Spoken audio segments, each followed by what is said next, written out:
President Donald Trump sharply criticized Canada in a lengthy social media post, warning that deepening ties between Ottawa and Beijing could have sweeping economic and even cultural consequences, while accusing America's northern neighbor of unfair trade practices.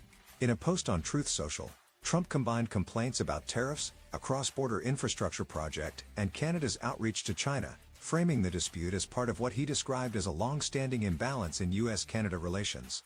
Trump took particular aim at the Gordie Howe International Bridge, a major span connecting Ontario and Michigan named after the Detroit Red Wings legend. He argued the bridge was built with minimal U.S. content and disproportionately benefits Canada. According to Trump, the United States received nothing in return, and a waiver granted during the Obama administration allowed the project to bypass Buy American requirements. He said he would not permit the bridge to open unless the U.S. is fully compensated, suggesting the United States should own a significant share of the asset because of the revenue generated from American traffic and commerce.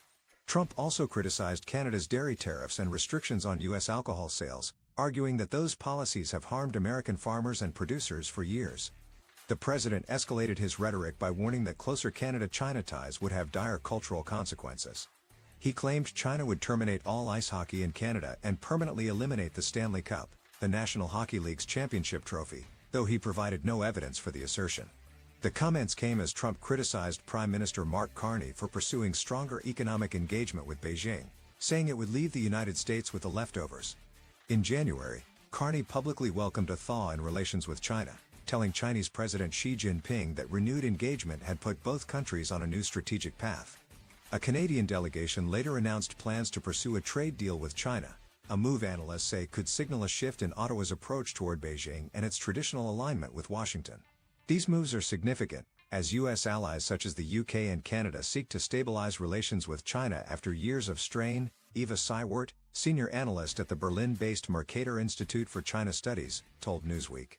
However, the emphasis is on pragmatic economic engagement rather than strategic realignment, with leaders repeatedly stressing that security and defense ties with the United States remain unchanged, she added.